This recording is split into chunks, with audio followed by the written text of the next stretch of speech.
Media के सभी साथियों का बहुत बहुत स्वागत। और हमारे साथी रंजीत पंडित जी ने, साथी त्रिलोकी मांझी जी ने, मनीष पासवान जी ने और साथी भाग भारती जी ने आपके समक्ष में 5 प्रमुख बिंदु को रखा है।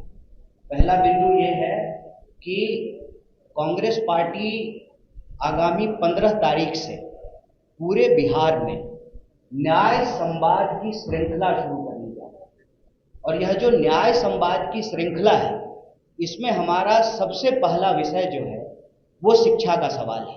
इसी तरह से नौकरी का सवाल, भागीदारी का सवाल और समाज के जो अलग अलग सेक्शन के लोग हैं उनके बीच में कांग्रेस पार्टी जाएगी, उनके साथ संवाद करेगी, उनके दुख तकलीफ को सुनेगी और उसी के आधार पर हम न्याय पत्र तैयार करेंगे।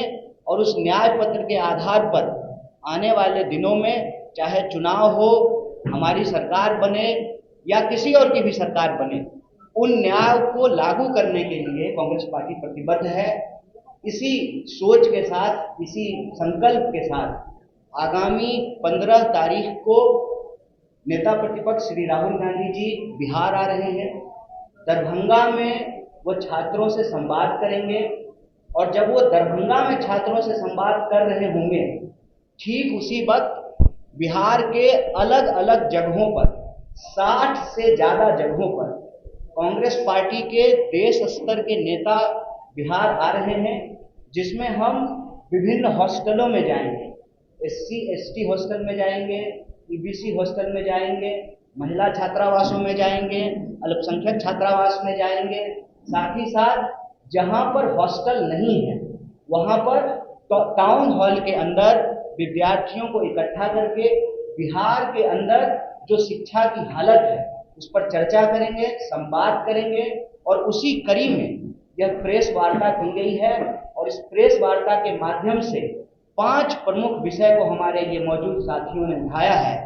पहला विषय ये है कि लगातार मांग के बाद जो मौजूदा NDA की सरकार है वह इस बात के लिए स्वीकार की कि आगामी समय में जाति जनगणना की जाएगी।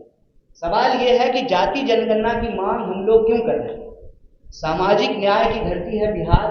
जाति जनगणना की मांग हम इसलिए कर रहे हैं कि कई दशकों तक सामाजिक न्याय की नीतियों को लागू करने के बावजूद, आरक्षण की नीति को लागू करने के बावजूद आज भी आंकड़े ये कहते हैं कि समाज के अंतिम पायदान का जो व्यक्ति है आज भी उसको न्याय नहीं प्राप्त हो रहा है, जिसके बारे में डिटेल से इन साथियों ने आपके बीच में अपनी बात रखी। तो जो जाति जनगणना है, उस जाति जनगणना का अगला कदम यह है कि यह जो 50% की सीमा है, इस सीमा को समाप्त कर दिया जाए। और ये हम संविधान के तहत कह रहे हैं। संविधान के अनुच्छेद 15(5) में यह प्रावधान किया गया है कि निजी क्षेत्रों में भी भागीदारी और आरक्षण को सुनिश्चित किया जाए। तो पहला मांग ये है कि जाति जनगणना हो और जाति जनगणना वैज्ञानिक तरीके से हो, लिपापोती नहीं हो और सही आंकड़ों के आधार पर 50% की सीमा को समाप्त किया जाए और निजी क्षेत्रों में भी आरक्षण को, भागीदारी को सुनिश्चित किया जाए। दूसरा सवाल ये है कि बिहार में अगर आप शिक्षा व्यवस्था को देखेंगे, शिक्षा की हालत ये है कि 3 साल की डिग्री 3 साल में नहीं मिलती। प्रश्न ये है कि जब पूरे देश में 3 साल की डिग्री 3 साल में मिलती है तो बिहार में 3 साल की डिग्री 5 साल और 7 साल में क्यों मिलता है? वो बिहार जहां पर नालंदा विश्वविद्यालय रहा, वो बिहार जहां पर विक्रमशिला विश्वविद्यालय रहा, वो बिहार जहां पर आजादी से पहले पटना विश्वविद्यालय की स्थापना हुई, जिसको ज्ञान और मोक्ष की भूमि कही जाती है, आप बिहार में किसी भी धर्म का इतिहास उठा करके देख लीजिए, उसका इतिहास बिहार से जुड़ा हुआ है। देश का इतिहास बिहार के इतिहास के बिना पूरा नहीं होता है। उसी तरह से बिहार की प्रगति के बिना देश की प्रगति संभव नहीं है। ऐसे में बिहार की प्रगति के लिए, देश की प्रगति के लिए यहाँ की शिक्षा व्यवस्था को बेहतर करना जरूरी है। 3 साल की डिग्री 3 साल में मिले, ये एक बात है। इसके तहत जो मुख्य सवाल ये हैं कि जहाँ शिक्षक नहीं है वहाँ शिक्षक हो, इंफ्रास्ट्रक्चर को बेहतर किया जाए। KG से PG तक सरकार का फैसला है। कि एससी, एसटी, ओबीसी, पिछड़ा, अति पिछड़ा और सभी वर्ग की महिलाओं के लिए केजी से पीजी तक फ्री एजुकेशन है, तो ये अलग अलग कॉलेज में अलग अलग फीस कैसे लिया जा रहा है, अलग अलग यूनिवर्सिटी में अलग अलग फीस कैसे लिया जा रहा है, अलग अलग कोर्स के नाम पे अलग अलग फीस कैसे लिया जा रहा है। आप बीएड का फीस उठा करके देख लीजिए, आप बीबीए का फीस उठा करके देख लीजिए, आप मास कॉम का फीस उठा करके देख लीजिए। तो जब सरकार का फैसला है कि सरकारी संस्थानों में केजी से पीजी तक शिक्षा मुफ्त होगी, तो इसको लागू क्यों नहीं किया जा रहा है? बिहार में प्लेसमेंट सेल को क्यों नहीं लागू किया जा रहा है? बार बार क्यों पेपर लीक हो रहा है?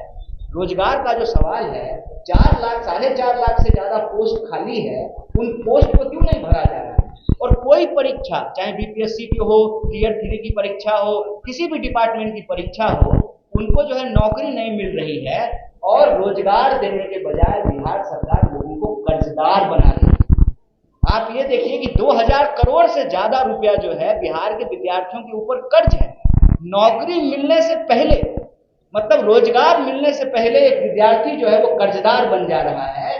तो सरकार से हमारी यही मांग है कि साहब, यह जो डबल इंजन की सरकार है, यह डबल इंजन जो है ना पूरा गुजरात की तरफ घुमा हुआ है। रोजगारों उधरे जा रहा है, नौकरियों उधरे जाएगा, बुलेट ट्रेन भी वहीं बनेगा, सारा डेवलपमेंट वहीं होगा। तो ये डबल इंजन जो है वो बिहार की तरफ क्यों नहीं घूम रहा है, जो रोजगार लेकर के आए। सरकार से यही मांग है कि लाठी नहीं नौकरी दो। और एक बहुत महत्वपूर्ण विषय जो यहाँ साथी ने उठाया कि एससी एसटी सब प्लान का पैसा आप किसी दूसरे चीज पे कैसे खर्च कर सकते हैं? आप जब भी सरकार के किसी नुमाइंदे से पूछेंगे कि यह जो मौजूदा डबल इंजन की सरकार है इसने क्या किया है, तो मुंह छूटते ही सबसे पहले वो कहेंगे हमने पुल बनाया, हमने सड़कें बनाई। आप पुल बनाए हैं, सड़कें बनाए हैं, हालांकि ये अलग बात है कि यहाँ पे जो है पुल चोरी भी हो जा रहा है। जहां नदी नहीं है वहां भी खेत में पुल बन जा रहा है। सवाल यह है कि आप एससी एसटी सब प्लान का पैसा दूसरे मद में, दूसरे हेड में कैसे खर्च कर सकते हैं? ये सीधे तौर पर यह दलित विरोधी कार्रवाई है। तो यह 5 विषय को लेकर के, एक भागीदारी के सवाल को लेकर के, नौकरी के सवाल को लेकर के, शिक्षा के सवाल को लेकर के कांग्रेस पार्टी बिहार के हर जगह जाकर के हर वर्ग के विद्यार्थियों से बात करेगी, चाहे बिहार के गरीब हो, दलित हो, पिछड़े हो, आदिवासी हो, अति पिछड़े हो, महिला हो, किसान हो, मजदूर हो, हर वर्ग के विद्यार्थियों से, नौजवानों से हम बात करेंगे। और हमारा संकल्प ये है कि बिहार की शक्ति से ही देश की प्रगति होगी। और इसीलिए यह न्याय संवाद की श्रृंखला आगामी 15 तारीख से शुरू हो रही है, जो लगातार चलेगी। और 15 तारीख को नेता प्रतिपक्ष दरभंगा में छात्रों से संवाद करेंगे और उसी वक्त बिहार के अलग अलग जगहों में, 60 से ज्यादा जगहों में कांग्रेस पार्टी का कोई ना कोई नेता या कार्यकर्ता छात्रों की आवाज को सुनेगा और उनके संघर्ष में हम कंधे से कंधे मिला करके चलेंगे। इसी महत्वपूर्ण सूचना के लिए यह महत्वपूर्ण प्रेस वार्ता बुलाई गई। आप तमाम मीडिया के साथी यहाँ उपस्थित हुए, इसके लिए हम पार्टी की तरफ से आपका बहुत बहुत धन्यवाद करते हैं। भारतीय राष्ट्रीय कांग्रेस यह उम्मीद करता है कि बिहार को बदलने की जो हमारी कोशिश है, इस कोशिश में मीडिया बंधु भी हमारा साथ देंगे। बिहार के नौजवानों से कि जिस सरकार को वोट दे करके आप कुर्सी पे बिठाते हैं, वो सरकार कुर्सी पे बैठ करके आपके ऊपर डंडा मारने का आदेश देती है, तो लाठी का बदला वोट से लीजिए। लाठी का चोट जो आपके ऊपर लगा है उसका बदला आप वोट से लीजिए। इसीलिए यहाँ पे हमने स्पष्ट तरीके से हमारे साथी ने कहा कि हम रोजगार मांग रहे हैं, हमको कर्जदार मत बनाइए। और हम आपसे नौकरी मांग रहे हैं तो आप हमको लाठी मत दीजिए, लाठी नहीं नौकरी। इसका कोई जो है अभी कल्मिनेशन डेट फिक्स नहीं है। ये संवाद की यात्रा अभी चलेगी। ये न्याय संवाद की श्रृंखला है जिसके तहत अभी हम शिक्षा न्याय संवाद शुरू किए हैं।